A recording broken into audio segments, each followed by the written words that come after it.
چونکہ قیامت سے پہلے ایک ہوا چلے گی جس سے سارے اہل ایمان مر جائیں گے، ایک کلمہ گو مسلمان دنیا پہ زندہ نہیں بچے گا، صرف غیر مسلم ہوں گے، ایک بھی لا الہ الا اللہ کہنے والا نہیں ہوگا۔ اور قیامت سے 30 سال پہلے، قیامت سے 30 سال پہلے بچے پیدا ہونے بند ہو جائیں گے کہ کسی بچے پر قیامت نہیں آئے گی۔ یوم تذہل کل مرضعۃ عما ارضعت، وہ ہولناکی بتانے کے لیے تشبیہ ہے، وہ یہ نہیں کہ ایسا ہو رہا ہوگا، کیونکہ بچہ تو کافر کا بھی ہو وہ معصوم ہے، مسلمان کا بھی ہو تو وہ معصوم ہے، اس لیے آپ نے کہا کہ سارے جو نابالغ مرتے ہیں وہ جس مذہب کے بھی ہیں سب جنت میں جائیں گے، چونکہ ان پر تو بھی شریعت لاگو ہی نہیں ہوئی ہے، اور سارے بچے حضرت ابراہیم علیہ السلام کے پاس چلے جاتے ہیں۔ تو حدیث پاک میں آتا ہے جتنے اہل ایمان کے بچے بالغ ہونے سے پہلے، پیدا ہونے سے لے کر 15 سال سے پہلے تک جو فوت ہو جاتے ہیں، سب حضرت ابراہیم علیہ السلام کے پاس ہوتے ہیں، ساری نسل ابراہیم علیہ السلام کے پاس، اور وہ ان کے باپ ہوتے ہیں، اور ان کے ساتھ وہ اپنی وہاں کی جنت کے مزے لیتے ہیں، پتہ نہیں کیا لیتے ہیں، ان میں تو کوئی نہیں پتہ۔ بس آپ نے اپنے بیٹے کے بارے میں فرمایا، حضرت ابراہیم رضی اللہ تعالیٰ عنہ علیہ السلام، چونکہ وہ ابھی ماں کا دودھ پیتے تھے، ان کا انتقال ہو گیا، تو آپ نے فرمایا اللہ تعالیٰ نے جنت میں ایک حور کو مقرر کر دیا ہے ابراہیم کو دودھ پلانے کے لیے، سبحان، اور کسی بچے کے بارے میں ایسی بات نہیں ہے۔ تو ڈران والی گل کوئی نہیں، ساڈو تے قیامت نہیں ہوندی، 30 سال پہلے بچے پیدا ہونے بند ہو جائیں گے، قیامت 30 اور 30 سے اوپر کی عمر کے لوگوں پر ہوگی، اور وہ جانوروں کی طرح ہوں گے، سڑکوں پہ زنا کریں گے، اور ہر انسانی جو اخلاق ہیں ان سے وہ خالی ہو جائیں گے، ان سے وہ خالی ہو جائیں گے۔ یہ امت کے اوپر امتحان ہے۔ ہمارا ایک ساتھی ہے وہاں کینیڈا میں، اس سے مجھے خواب سنایا کہ میں نے دیکھا کہ غزہ کے جتنے شہداء کے بچے ہیں وہ آسمان پہ تیر رہے ہیں، اور اللہ کے نبی ہر آنے والے کا استقبال فرما رہے ہیں۔ تو ہمیں دیکھنے میں تو بڑا ظلم نظر ہے، ظلم ہے بھی صحیح، لیکن ہماری تو موج ہے، تو سارے جنت میں گئے، جتنے بڑے شہید ہوئے وہ بھی جنتی، عورتیں شہید ہوئیں وہ بھی جنتی، مرد شہید ہوئے وہ بھی جنتی، اور بچوں کا تو میں نے کینیڈا میں ایک نوجوان خواب دیکھ رہا ہے، راونڈ کا پڑھا ہوا ہے، عالم ہے، کہ میں نے خواب دیکھا کہ غزہ کے شہداء کے بچے آسمان پر تیر رہے ہیں، اور اللہ کے نبی ہر آنے والے بچے کا استقبال فرما رہے ہیں۔ تو ابھی ساڑھی تو موج ہو گئی، ہمیں دیکھنے میں موت نظر آتی ہے، حقیقت میں دیکھو ایک ہوتا ہے کامیاب ہونا، اور ایک ہوتا ہے فتح پانا، ایک ہوتا ہے ناکام ہونا، اور ایک ہوتا ہے شکست کھانا۔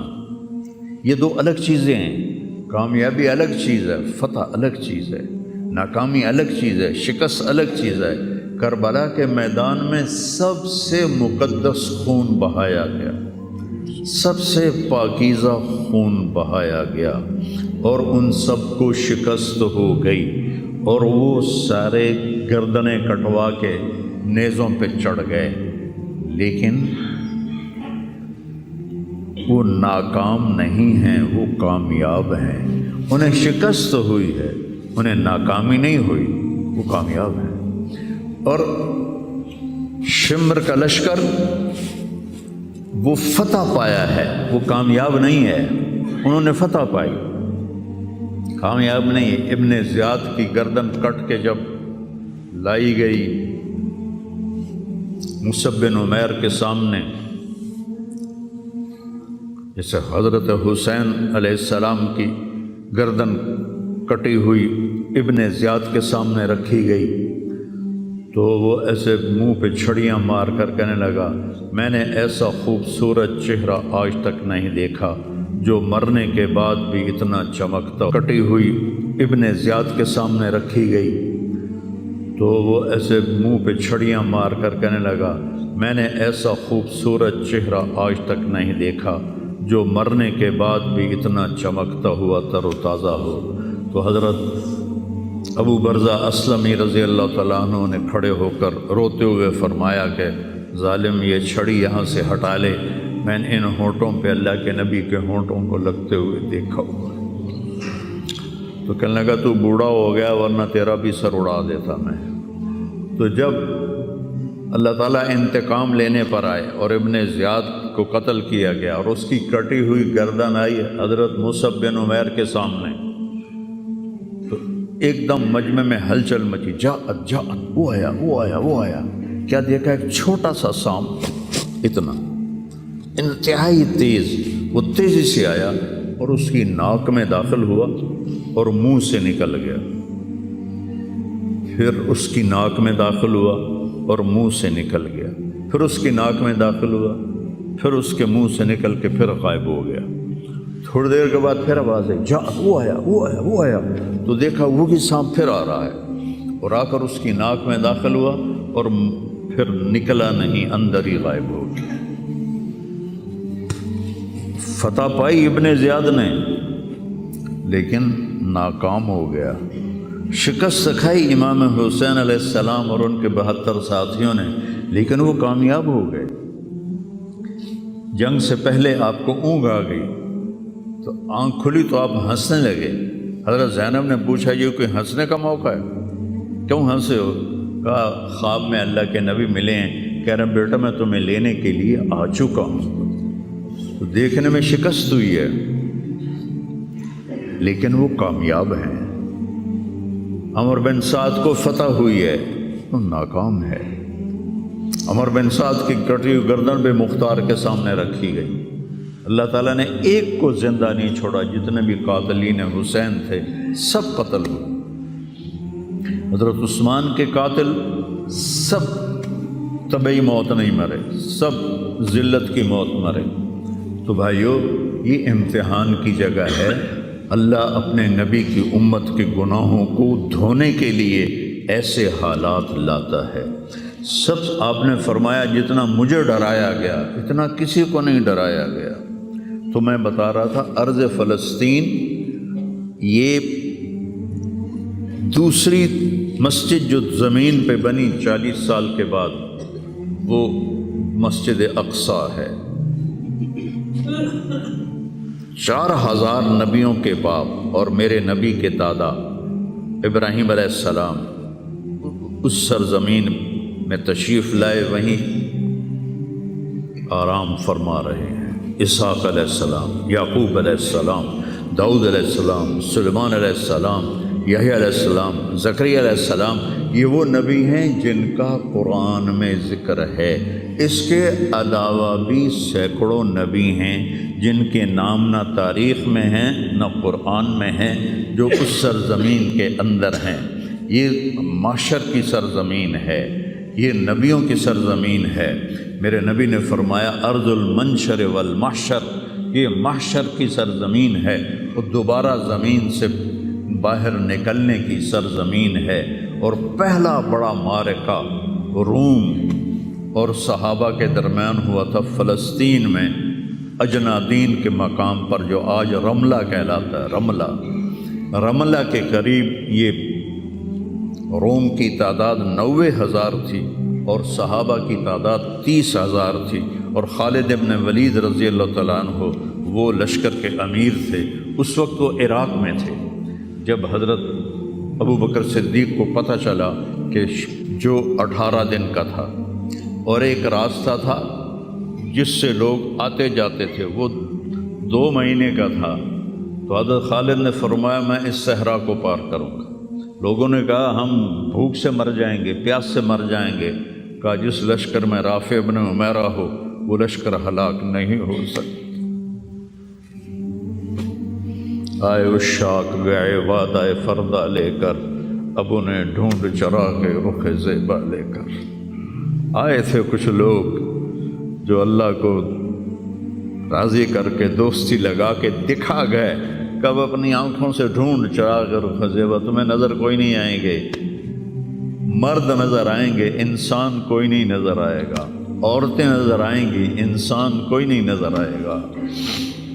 تو فرمایا جس لشکر میں رافع ہو وہ لشکر ہلاک نہیں ہو سکتا۔ انہیں فرمایا ہمارے پاس پانی کا بڑا ذخیرہ ہے، ہم ہلاک نہیں ہوں گے، نہیں، ہمارے پاس رافع ہے، اور وہ شخص ہے کہ جو کہے گا اللہ کرے گا۔